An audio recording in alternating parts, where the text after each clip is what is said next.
Why do some people seem to live the same 6 months of their life on repeat for their entire life, whereas other people seem to get the success, the fame, the house, the cars, the family? And I'm here to tell you that reality might not be quite as you think, and it might be more like a video game than you could actually believe. But don't worry, I'm going to get into all of that. This reality behind me is not quite as it appears because my drawing is not that good. In fact, this is my girlfriend who drew this because you would not be able to read it if I drew it. And why do some people seem to view reality from the lens of a broken bottle on the side of the street, while others walk past with the Ferrari keys in the pocket? But we both live in the same reality. You see, we all seem to think that we are the main player in the game, we are the main character, and all these other people are just NPCs, and that we have control over our life. But how much of our life do we actually control, and how much is written for us? Because what reality teaches us is that we are the main character. This is us here. But what this theory actually teaches us is that perhaps we are simply just an avatar. And what I mean by this is the fact that we are controlled by these invisible strings, essentially, that control our life. So if you imagine, you have Franklin in a game, Franklin from GTA, he walks around, he walks into the wall, he slides a glass of beer across the table and it smashes on the floor. To him, in that reality, everything seems real. And that's because they're abiding by the rule sets of his reality. So the GTA rule set is written by code to be ones and zero. And the reality that basically runs off is computers. But in our reality, we have a different rule set, and our rule set is physics, biology, and chemistry. And Franklin in the game, or this avatar, as this is beautifully drawn, and in fact that we are simply just a character that is controlled by something else. So, like this avatar here, in the game, say it was in a game, the avatar believes it has free will, it walks around, but actually the character is being controlled by a player. And us as playing the video game, our consciousness acts as the player's consciousness because we are controlling that person. However, from inside the game, they believe that they're acting at free will and they are abiding by the rules of their game, but actually, we act as the player's consciousness for them. So, who acts as our consciousness? Have you ever heard the saying that we create our own reality? Well, I want to change that a little bit and say, well, what if we render our own reality? See, what quantum mechanics and your metaphysics would tell us about reality and the split experiment is that reality only appears when it is observed by human eye. And that's what we see in this famous split experiment, where basically we can see that the wavelength or the structure of a particle changes based on who is observing it. If we look at this diagram here of this chair and this tree, in our reality, in our game, in our virtual reality, to the human eye, this tree and this chair look completely different. But if we were to zoom in on a quantum level, then both of these are made of exactly the same particles. Quantum theories would tell us that these can be any place, at any time, any point in space. However, they take form when we view them as this tree and as this chair. You might have heard of the saying that, if a tree falls in a forest and no one's around to hear it fall, does it still fall? Well, classical physics would say yes, it's independent of the observer, it would still fall, we don't affect reality. Whereas quantum physics would say, well, no, we would never actually know unless we observe it. It does not exist until we observe it. So what does this have to do with your life and getting rich and being successful in business or whatever sort of route you want to go down?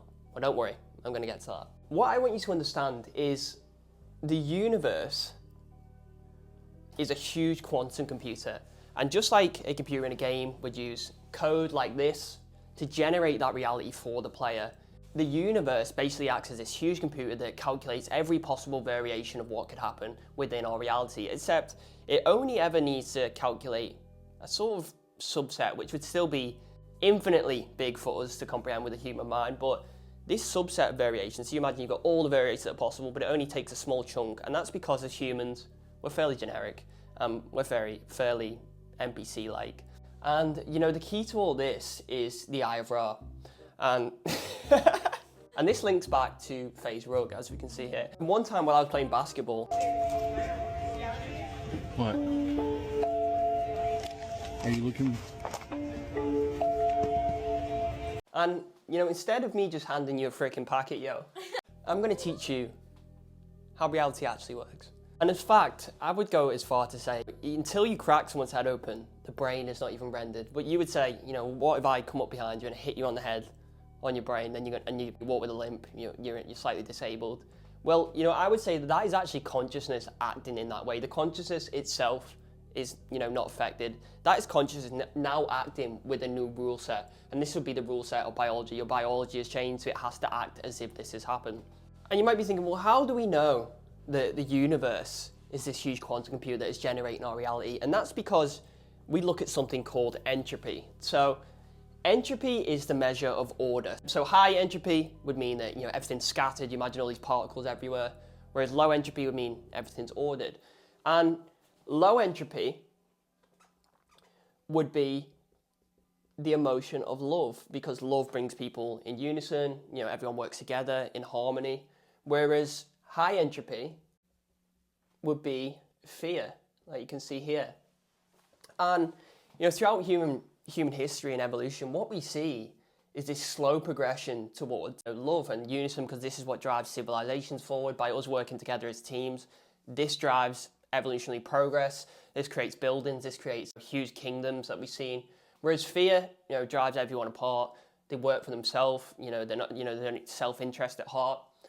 And this feeds into the idea that the universe is constantly evolving. And this also ties to why a lot of people see this as a answer for the reason of God. Now, I don't believe, necessarily in organized religion, but I do believe in the idea of God, or whatever you want to call it, the universe, this higher power, this higher consciousness. Because if you look at, or you study stuff from the Bible, what it seems to talk about is, love thy neighbor, love thyself, teaching you how to be a better person, to work with others, treat other people as you want to be treated. And this sort of ties into the idea of low entropy, of trying to keep order within the universe. So this is quite interesting when you break it down like that.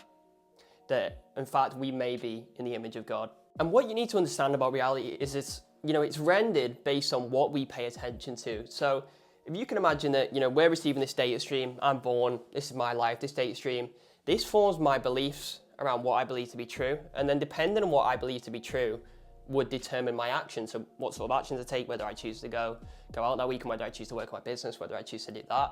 And based on the action I take, that's going to give me a result. Whether that is negative or positive, it doesn't matter. It's still going to give me a result. And that's going to render the reality I'm in. So if I take drugs for 10 years, I smoke crack for 10 years, then that's going to render a pretty bad reality for me in that respect. And, the feedback from that is that, I probably shouldn't smoke crack. But we're going off on a bit of a tangent here. Is it making sense so far? Yeah. And then this feeds back to tell the quantum computer, what type of reality what type of script I'm writing for myself. So the aim of this video is to give you a new definition of reality, so you can write your own script and you can take control of your life instead of being, this avatar that is controlled by the script, or the script being the code of the universe. And how we interpret this consciousness is the same reason why I mentioned at the beginning of the video. Why does one person, the homeless person, look through the empty bottle, despair, they've had this rough life, whereas the guy with the Ferrari keys in his pocket walks past, and they both live on the same version of reality, but they both experience a totally different version of reality. And that's because they are both interpreting the data stream in a different way, and how they determine that then leads to a chain of cause and effect for their life, which then renders that version of reality for themselves. And as I said to you, what quantum mechanics tells us about reality is that there is infinite variations of what could happen. And the variation that happens to you, it's based on what you pay attention to with your eyes. The eye is, the key to this all, because the brain never actually sees light. It's encased inside a skull. Yeah, we see this mental image, we see this projection, I see this, this chair in front of me, I see this table, I see this picture. But really, that image is, a magnificent illusion created by the optical nerve, which is interpreting these, electrical signals that come through your eye. Basically, if we look at the human eye, it's very similar to the robotic spy pigeons that we see all around our city, because pigeons aren't actually real. These are just rendered spy pigeons. And it's like, when John Hawke died, these pigeons had robotic eyes that were spying on us. And why do some people, see obstacles and pain, whereas others see opportunity?